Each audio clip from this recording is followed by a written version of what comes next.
Bienvenidos queridos amigos, ya estamos de regreso en esta presentación del directorio para la catequesis que hizo el Pontificio Consejo para la Promoción de la Nueva Evangelización. Estamos introduciendo lo que es el capítulo primero, ya vamos ahora en el número 3 y entonces vamos a disponernos para esta presentación.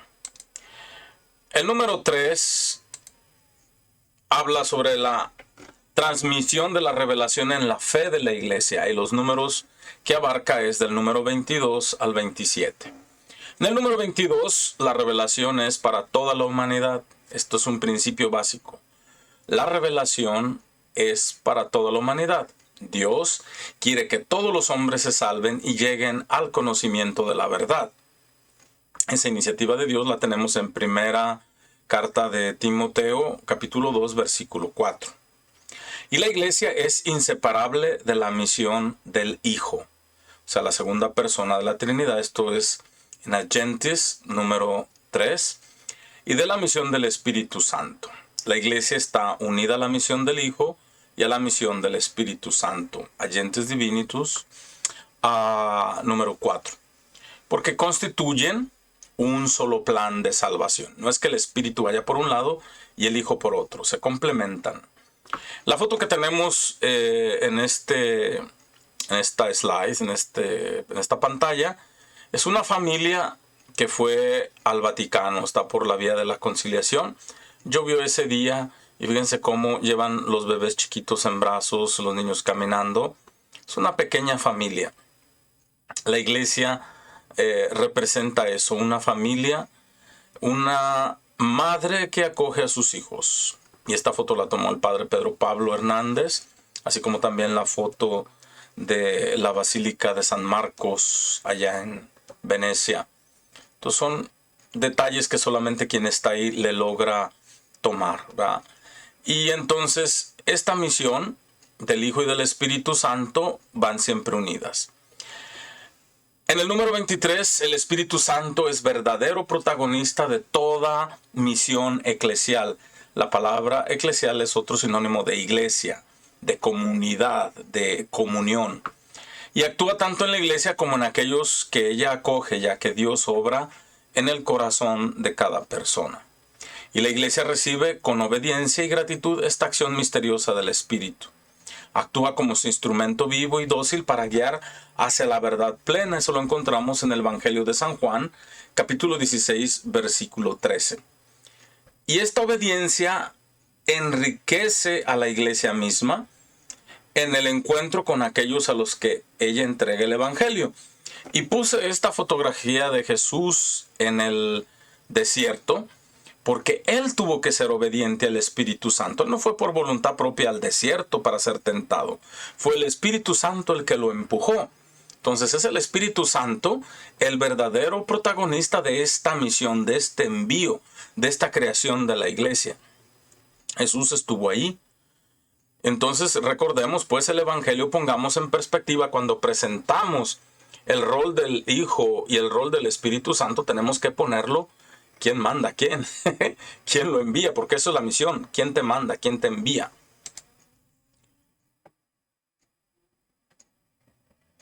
En este número 3, sobre la transmisión de la revelación en la fe de la iglesia, el número 24 nos habla de otro elemento importante de la misión, que son los apóstoles.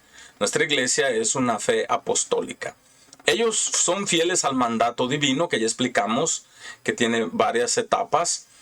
Y comienza pues primero que nada con las obras y el testimonio de ellos, con la predicación oral y los escritos inspirados por el Espíritu Santo. Entonces, los apóstoles les debemos una gratitud porque ellos acogieron el mandato divino de ir a todas las gentes, de predicar el Evangelio, de hacerlos sus amigos, de dar testimonio con sus obras y con su vida, y también con su predicación oral, pero cuando ellos ya empezaban a faltar, los mismos discípulos de ellos comenzaron a escribir cartas como San Pablo, o también los evangelios como son Marcos, como es Lucas, que no eran apóstoles. Para que el evangelio se conservara íntegramente y vivo. ¿Por qué se escribió? No es para tener una letra muerta, guardada, tirada ahí, sino para que el Evangelio, o sea, la buena noticia, se conservara íntegra, así como lo habían recibido, pero viva también, que es una palabra viva que queda en la iglesia. Los apóstoles dejaron como sucesores suyos a quienes, a los obispos, entregándole su propio cargo del magisterio. Por eso cuando hablamos de magisterio, quiere decir los que enseñan, los que tienen la autoridad para enseñar, son los obispos. Y decimos el Papa también es obispo, es el obispo de Roma. Entonces magisterio quiere decir los que enseñan, los maestros, los profesores. Nosotros los conocemos así hoy como el magisterio, los maestros. Pero en la iglesia son desde los apóstoles y sus sucesores. ¿Quiénes son? Los obispos, que son los que tienen la misión de enseñar, de catequizar. Y lo recibieron directamente de Jesucristo. ¿Y cómo lo recibimos nosotros? Nosotros no vimos a Jesús, no anduvimos con Él, no estuvimos presentes entre la fola, entre la gente, entre el crowd que le llaman, entre la bola de gente que se juntaba alrededor de Jesús. Nosotros lo recibimos por la cadena que ha llegado hasta nosotros desde el tiempo de los apóstoles, y a ese periodo se llama la transmisión del Evangelio, que ha pasado desde que Jesús dio el mandato en dos maneras principales. La primera es la tradición y la otra es la escritura. Aquí tenemos en esta figura un pedazo del Evangelio de San Lucas. Puede ser también el de Juan. Son pedazos de papiros que se encuentran escritos en lo que era originalmente el material en que se escribía el Evangelio, en pieles o también en papiros. Entonces la tradición es la transmisión viva de la palabra de Dios, que también se le conoce como la tradición. ¿Cuáles son las fuentes de la transmisión de la revelación del Evangelio? Son dos: la tradición oral y la Sagrada Escritura. La Sagrada Escritura, que es el mismo anuncio de la salvación puesto por escrito. Y eso se encuentra pues en el número 15. La tradición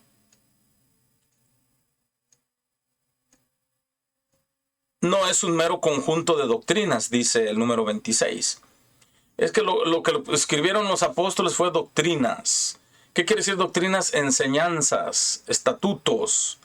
A algunos le llaman también normas éticas, normas de moral. No, ni siquiera la Biblia del Antiguo Testamento y el Nuevo Testamento son esencialmente eso. Son experiencias de fe, experiencias de vida que la gente tuvo cuando estuvo Jesús en medio de ellos, y que renuevan la comunidad siempre cuando se vuelve a leer.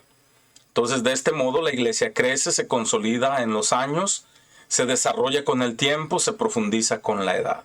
Esto lo dijo Vicente de Lerins en Communitorium Primum, en las páginas 64, 23 y 9. Y ahí vienen otros documentos también que pueden ustedes compararlos. La tradición entonces es una experiencia de fe. Por eso la experiencia de Dios que tú tienes es importante. Cuando escuchas la palabra de Dios, ¿qué es lo que resuena en ti? Y el magisterio de la iglesia ejerce su oficio. Oficio quiere decir su trabajo, quiere decir su rol.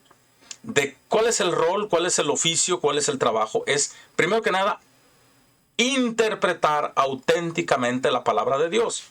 Porque no es que la lees y la entiendes así de un solo modo, no. Está escrito en diferentes modos, en diferentes géneros, y son ellos los que van a decir así se debe de entender.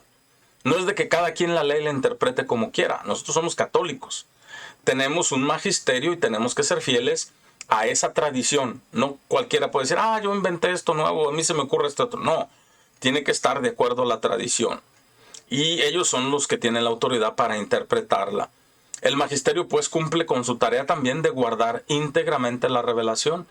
No es que dice, mira, esto ya no nos gusta, vamos a quitarlo o vamos a poner mejor esto otro. No, tiene que quedar íntegramente la revelación. La palabra de Dios contenida en la tradición, en la Sagrada Escritura. Tradición y Sagrada Escritura. Lo que han dicho los padres de la Iglesia, el magisterio de los papas en sus encíclicas, en sus cartas, y también en la Sagrada Escritura, tal cual como tenemos sus escritos originales. Y también son encargados de continuar esa transmisión, que esta generación le pase a la que sigue lo que recibimos de la anterior. Entonces, el magisterio de la iglesia, ¿de qué se encarga?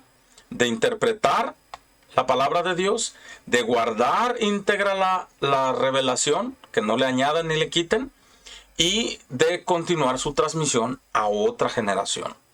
El magisterio vivo no está sobre la palabra de Dios, sino que la sirve, como enseñando solamente lo que le ha sido confiado. Por eso no puede llegar uno a decir, de ahora en adelante vamos a tener 40 profetas, o de ahora en adelante vamos a tener solamente un evangelio, o vamos a tener 9 evangelios. No, ya el magisterio a lo largo de la historia ha dado sus pronunciamientos y así se tiene que quedar. En el número 27, que sería el último de este número 3 de esta parte tercera, la transmisión de la iglesia. En efecto, la palabra de Dios se nos da en la Sagrada Escritura como testimonio inspirado de la revelación junto con la tradición viva de la iglesia. O sea, la tradición escrita, que es la Sagrada Escritura, con la tradición vivida y hablada. Y para que haya una tradición en la iglesia tienen que ser de 30 años no interrumpidos o cuestionados, para que haya una tradición. O sea, no puede haber, este año se me ocurre decir el rosario de un modo, o el día siguiente de celebrar la misa de este otro, o salir con un nuevo rito. No, tiene que tener al menos 30 años, pero si tiene más años, entonces también el magisterio tiene que tener cuidado antes de decir que no es regla suprema de fe. Entonces, cuando una tradición pasa de 30 años, llega a ser regla suprema de fe. Y para quitarla está muy difícil. Benedicto XVI, en su exhortación apostólica posinodal Verbum Domini, o sea, sobre la palabra de Dios, lo estableció en septiembre 30 del 2010. Hace poco, pero está bien claro. Otro punto sobre este mismo es que la iglesia, el número 28, aquí comenzamos en este momento un apartado especial que va de la revelación y la evangelización. ¿Qué relación tiene la revelación y qué relación tiene la evangelización? Y van a ser los números 28 al 30. Son parte de esta tercera parte, de este tercer número. Número 28 dice que la iglesia es sacramento universal de salvación. Aprendámonos. ¿Qué es la iglesia? Definición: sacramento universal de salvación. Sacramento es misterio, es lo escondido, es una revelación universal de salvación. Dócil a las indicaciones del Espíritu Santo, escuchando la revelación, la transmite y apoya y pide una respuesta de fe. O sea, como sacramento universal de salvación en el mundo, inspirada por el Espíritu Santo, nos pide y apoya a que nosotros demos una respuesta de fe en su doctrina, en su vida y en su culto. Son 3 áreas importantes como sacramento universal: la doctrina, la vida y el culto de la iglesia, que perpetúa y transmite a todas las generaciones todo lo que ella es, todo lo que ella cree. Stand Dei Verbum número 8. En Evangelii Nuntiandi 14, ya la iglesia había definido también qué es la iglesia. La iglesia existe para evangelizar. ¿Cuál es el propósito de ser de la iglesia? Evangelizar. ¿Y qué es evangelizar? Bueno, la iglesia comienza evangelizándose a sí mismo, transmitiéndose la buena noticia a sí misma, a sus miembros, a su comunidad de creyentes, como una comunidad de esperanza vivida y comunicada, como comunidad de amor fraterno. Tiene la necesidad de escuchar sin cesar lo que debe creer, las razones para esperar y el mandamiento nuevo del amor. O sea, la iglesia misma tiene que decirse, bueno, ¿y por qué estoy aquí? ¿Qué es lo que debo de creer? ¿Qué es lo que debo de esperar? ¿Y en qué consiste este mandamiento del amor entre nosotros como comunidad? Esto quiere decir que la iglesia siempre tiene necesidad de ser evangelizada. Si quiere conservar su frescor, su impulso, su fuerza para anunciar el evangelio, tiene siempre que ser evangelizada. No es que ya me evangelicé y ya, vamos a evangelizar a los que no están evangelizados. No. En el número de Evangelii Nuntiandi 15 dice que no. La iglesia siempre tiene necesidad de ser evangelizada. El número 29 nos explica que no es evangelizar. Evangelizar no es, en primer lugar, llevar una doctrina. Es lo que les decían. Vamos a la doctrina, se decía antes cuando íbamos al catecismo. ¿Por qué? Porque eran reglas, eran preguntas, respuesta, era haz esto, no hagas aquello. Evangelizar es ante todo hacer presente y anunciar a Cristo. Que no se nos vaya a olvidar que cuando vamos al catecismo o damos una hora, estamos hablando de a Cristo. Si no mencionas la palabra Jesucristo en la prédica, o un sacerdote predica de política, predica de esto, predica del otro, pero se le olvida a Cristo, no está evangelizando. La evangelización es sobre todo hacer presente y anunciar a Jesucristo. La evangelización concretiza esta continua presencia de Cristo. Encontrar a Cristo el camino para salvar la propia vida, que ya Mateo nos lo hace bien claro en el capítulo 16, versículo 25. Y esta fotografía de Jesús que carga a este joven es hacerlo presente, sobre todo entre los afligidos, entre los agobiados. Jesús dice, ¿estás cansado? Yo te aliviaré. Yo. Él puede decirlo, ¿verdad? Es ese trato personal.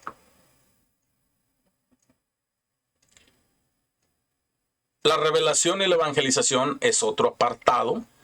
La revelación y evangelización viene del capítulo de los números 28 y 30. En este caso, el número 30 nos dice que la evangelización tiene como fin último la plenitud de la vida humana. O sea, el fin último, ¿qué quiere decir? ¿Qué es lo más importante? ¿Por qué la evangelización es tan importante? Bueno, para darle plenitud a la vida humana.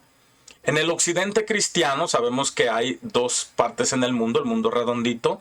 De un lado está el occidente, donde vivimos nosotros, y del otro lado el oriente cristiano, todo lo que es el Medio Oriente, Egipto, Tierra Santa y toda esa parte del norte de África, ¿verdad? Todo ese es ese es el oriente cristiano hacia Asia. Hay dos maneras de concebir lo que es la revelación y la evangelización. El occidente considera esta enseñanza como la salvación. Se habla mucho de salvar, de salvar. Jesús es el Salvador, el que te libera del mal. Y en cambio el oriente cristiano, dicen, es un proceso de divinización, de llegar a ser dioses. Y responden los dos a esta pregunta. Veamos cómo la responde un representante del occidente y un representante del oriente. Tenemos a San Anselmo de Aosta en la obra Cur Deus Homo, el corazón divino de Dios. ¿Por qué Dios se ha hecho hombre? Es una pregunta bien sencilla. ¿Por qué se hizo Dios hombre como nosotros? Dice, para salvarnos. Repite siempre, ¿verdad?, junto con el occidente. En cambio, San Gregorio de Nisa, en Oratio Catequética, y Gregorio Nacianceno, dice, primero que nada, ¿por qué Dios hizo hombre? Para que el hombre llegue a ser Dios. Más en contexto, voy a citarles aquí lo que dijo San Gregorio de Nacianzo o Nacianceno. Dios en su manifestarse se ha unido a la naturaleza mortal para que la humanidad fuera divinizada junto a él con la participación en la divinidad. Dios se hizo hombre para que nosotros llegáramos a ser dioses. Y si se acuerdan ustedes, eso fue la tentación. Dios no quiere que coman de ese árbol, porque si ustedes comen se van a volver, ¿qué? Dioses.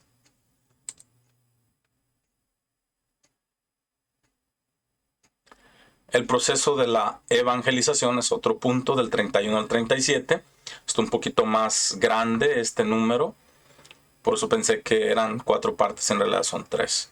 Entonces veamos el proceso de la evangelización del número 31 al 37. El número 31 nos habla que la evangelización es un proceso por el que la iglesia, movida por el Espíritu Santo, anuncia el evangelio que se difunde por todo el mundo.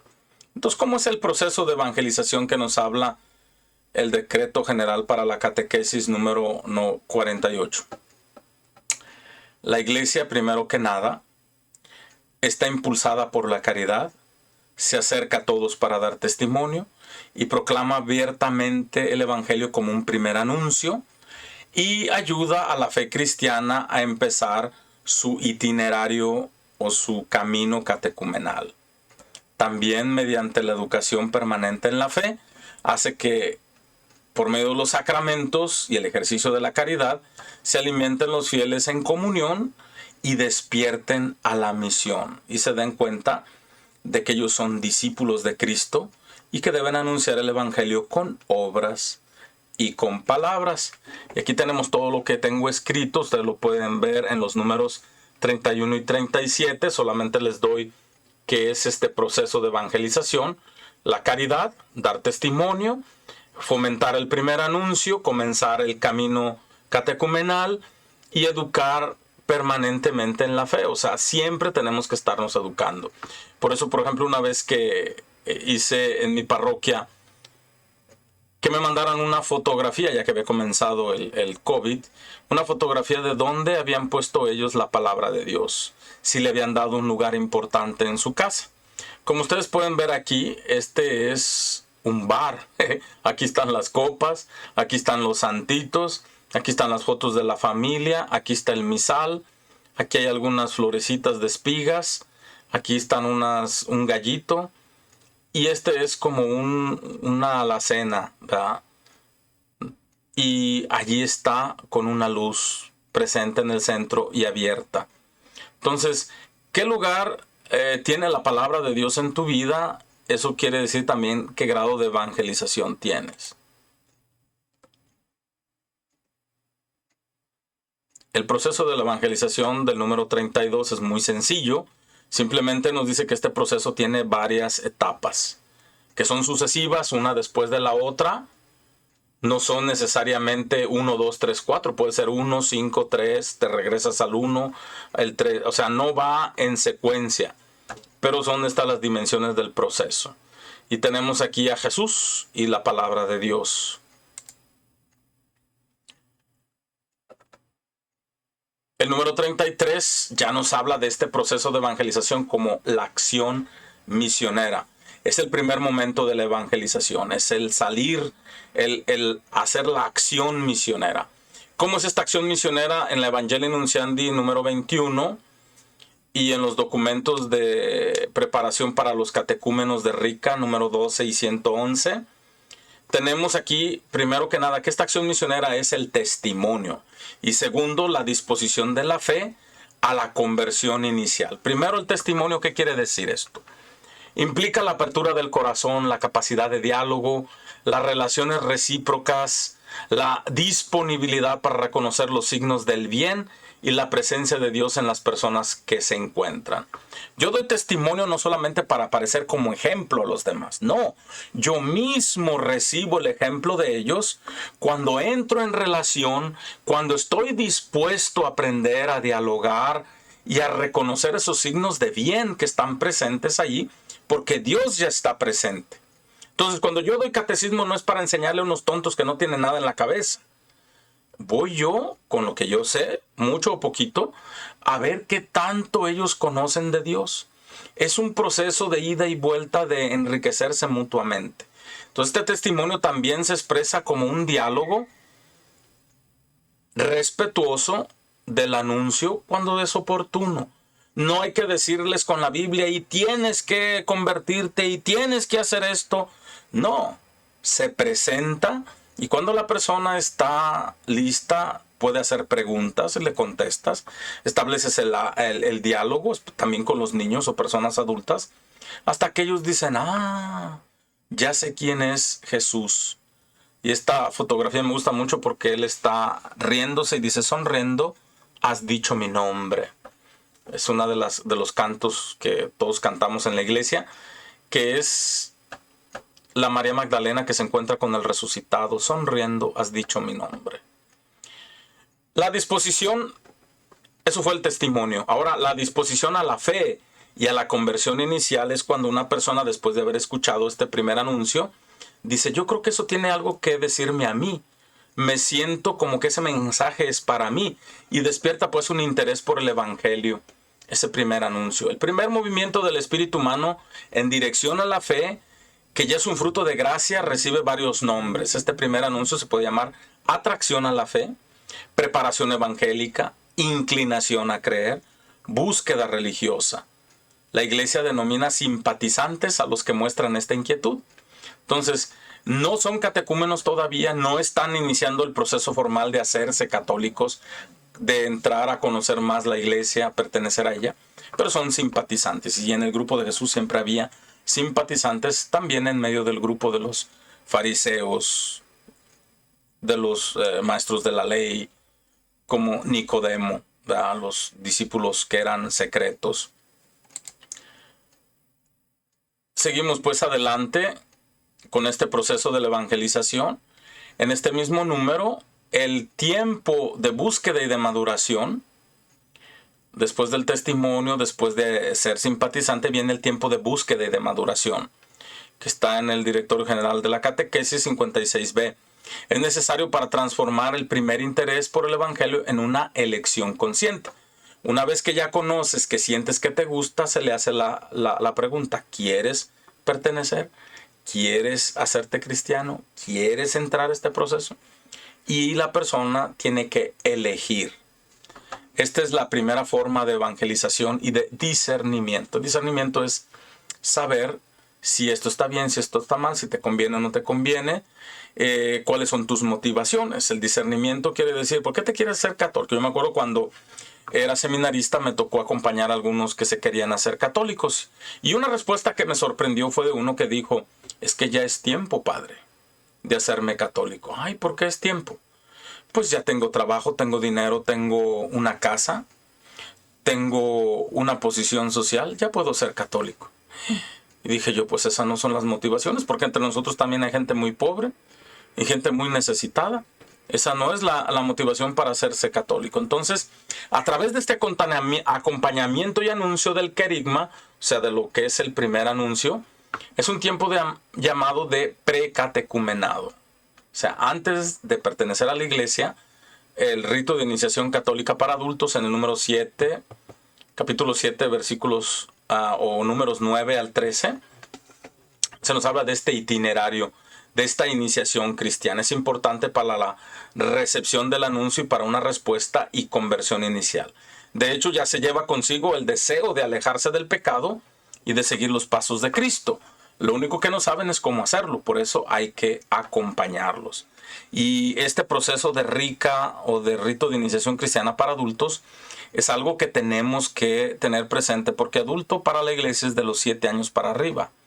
Hay que iniciarlos no solamente como que son gente ya muy mayores, jefes de familia o mamás, sino pueden ser también estos niños que no fueron bautizados porque sus papás o no eran católicos, no les interesó o se les pasó.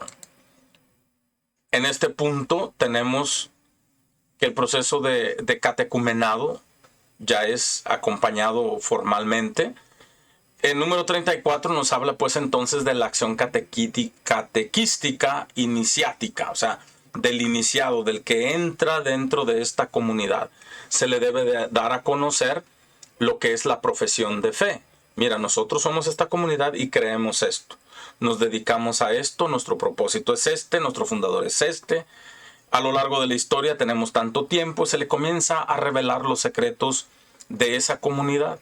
Aquellos que ya han encontrado a Jesucristo sienten un creciente deseo de conocerlo más íntimamente. No nomás conozco a Jesucristo o lo que he oído hablar aquí. Ahora quiero conocerlo a Él personalmente desde el primer contacto con el Evangelio, por su primera elección.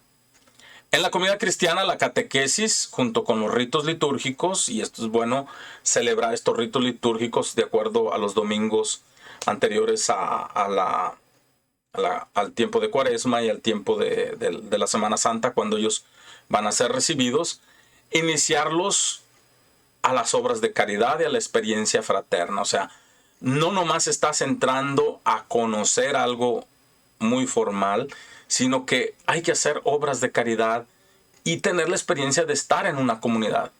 Esta imagen que tienen de Jesús que se baja hacia esta persona y le decía, este es un endemoniado en Marcos 7:12, ¿verdad?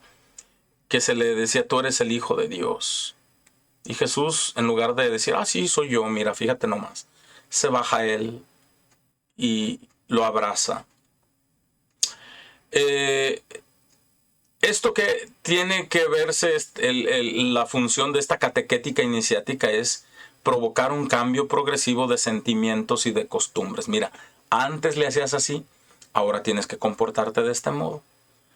Antes te caía gordo esta cosa, pero ahora fíjate que por el amor a Jesús debes de sentirte de otra manera. O sea, es que cambiar sentimientos y costumbres es parte de esta conversión. Y entonces es necesario decirles a los chiquillos que vienen al catecismo o a las personas adultas que se están preparando a recibir los sacramentos de iniciación. En Adyentes número 13 se nos habla de que hay que quitar de la mente que pertenecer a la iglesia es una cosa fácil. No, implica renuncias, luchas, pero también alegrías que Dios va concediendo sin medida a quienes empiezan en este camino, como lo dice el directorio general de la catequesis en número 56C.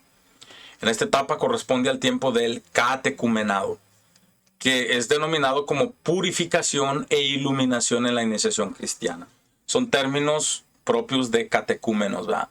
Purificación e iluminación. Purificación es que dejar todas esas costumbres malas. Estabas acostumbrado a vivir de un modo, pero ahora si eres católico o cristiano tienes que acostumbrarte a vivir de este otro modo. Es un estilo de vida. No estamos hablando de doctrina y de moralidad solamente. Es un estilo de vida. Tus sentimientos tienen que reflejar lo que tú crees. Entonces también tienes que ser iluminado. Pues que yo no sé cómo hacerle. Ok, entonces nosotros te vamos a dar ejemplo. Te vamos a dar palabras y te vamos a enseñar las obras que nosotros hacemos. Acuérdense que el proceso de evangelización es eso, en palabras y obras.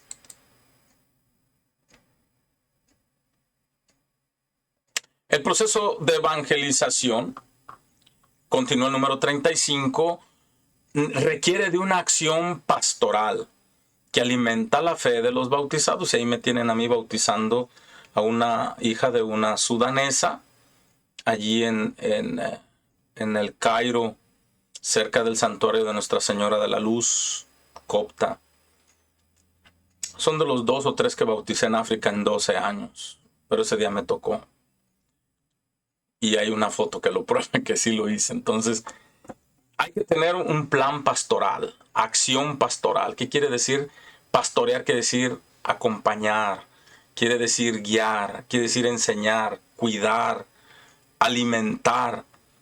Cuando se habla de pastoral tiene todos estos verbos que ayudan al proceso permanente de la conversión cristiana de la persona, a tener una vida cristiana. ¿Por qué? Porque Dios cuando nos llama a seguirlo, nos llama a ser perfectos como su Padre Celestial es perfecto. O sea, no hay nada menos que eso más de que ser perfectos. Mateo 5:48. Esta es la llamada a la santidad para entrar a la vida eterna. Cuando nosotros empezamos el proceso de evangelización es un proceso prácticamente de canonización, de llegar a ser santos. Entonces es algo serio. El comienzo de este proceso corresponde entonces al tiempo de la mistagogía, cuando ya son bautizados. Este tiempo después de haber recibido los sacramentos, se reciben en la comunidad. Y es un itinerario de la iniciación cristiana. Ya no eres una persona que no es cristiana, ahora eres cristiano, pero eres neófito. Acabas de ser bautizado, comienzas a vivir. Ahora queremos que participes, que vivas lo que Dios está obrando en ti, en nuestra comunidad, y aprendas a vivir en una comunidad. Pues se llama la mistagogía. El proceso de evangelización, ya vamos en el número 36, durante este proceso de evangelización se realiza el misterio de la palabra de Dios. La palabra de Dios es un misterio y un ministerio. Misterio es sacramento y ministerio es servicio. Entonces, vamos a iniciarlos al ministerio de la palabra de Dios, el servicio, para que el mensaje evangélico les llegue a todos, o sea, que sigan proclamando esta palabra de Dios. Este ministerio o servicio de la palabra está en Hechos de los Apóstoles capítulo 6:4. Es donde se transmite la revelación. Quien nos lee la palabra de Dios nos está revelando el mensaje de Dios. Dios que habla por medio de los hombres a la manera humana. En nuestra lengua, dice Dei Verbo número 12, se sirve de la palabra de la iglesia para seguir revelándose. Y por medio de la iglesia el Espíritu Santo llega a toda la humanidad. Él es aquel por el cual la voz del Evangelio resuena viva en la iglesia y por ella en todo el mundo. Dei Verbum número 8.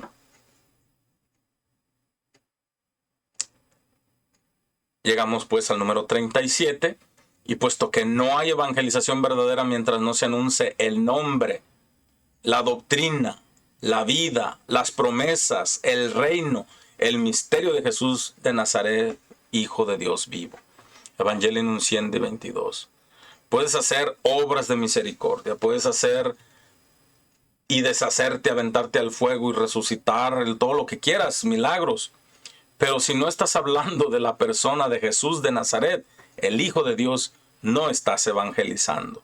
No estás entrando en este proceso. Entonces, este proceso de evangelización verdadera tiene que tener el anuncio del nombre de Jesús, de la doctrina de Jesús, de la vida de Jesús, de las promesas de Jesús, de las promesas del reino y del misterio mismo de la vida de Jesús. Por eso, la cristología es un elemento que no debe de faltar entre los catequistas. Cristología es el estudio sobre Jesucristo, sobre su mesianismo, sobre lo que Él fue. Y Jesús, primero que nada, aparece en Mateo 13, 54 al 58 como un profeta despreciado, especialmente por su pueblo. Pero tiene que ser aceptado por nosotros. Nosotros lo estamos presentando a los pueblos, a los niños y a las personas adultas en nuestro anuncio en diferentes modos. Y hay algunos modos. Primero es el primer anuncio. Segundo, las distintas maneras de hacer catequesis. Uno le hace de un modo, otro le hace de otro. Antes era en persona, ahora es en línea. De la homilía o de la predicación. De la homilía es lo que hace el sacerdote, el obispo, la gente ordenada. Predicación, pueden serlo otras personas. La lectura orante, cuando tú te preparas la palabra de Dios, también en la forma de la lección divina. Esto es algo muy importante, que al menos prepararte antes de ir a misa con los elementos teológicos y también exegéticos. Exegéticos quiere decir de lo que los estudiosos de la Biblia han ido estudiando y conociendo, para que tengas una idea de cómo aplicarlo en tu vida. Hay muchos en YouTube y yo también hago eso, por si gustan ustedes verlos en Lección Divina con el Padre Pime. Pueden poner hashtag Padre Pime y ahí salen. Cada fin de semana pongo uno para prepararnos al domingo. Y hay muchos sacerdotes que lo están haciendo, ¿verdad? En diferentes lenguas. Tenemos que presentar a Jesús pues en nuestra lectura orante, pero también nuestra piedad popular. Antes se despreciaba mucho lo que la gente hacía, como una cosa fantasiosa y como mezcla de otras religiones. En realidad no, es la manera de que el corazón del pueblo da culto a su Dios verdadero. El apostolado bíblico, las personas que se dedican a estudiar la Biblia, la enseñanza de teología, la enseñanza escolar de la religión, lo que hacen ustedes con los catequistas, ya sea en la escuela católica, ya sea también en la escuela parroquial. Estudios y encuentros de revelación de la palabra de Dios y la cultura contemporánea. Esto es algo nuevo que no hemos puesto mucha atención. ¿Cómo es que nuestra cultura es iluminada por el proceso de evangelización, incluso en un espacio interreligioso e intercultural? Interreligioso quiere decir entre los mismos cristianos, pero también con otras religiones, entre esta cultura y otras culturas extrañas a la cultura cristiana. Muy bien, hemos terminado la parte número 3 y los espero para la parte número 4 y final de este primer capítulo. Espero que vayan gozando lo mismo que yo lo he hecho de este tercer capítulo, tercer número.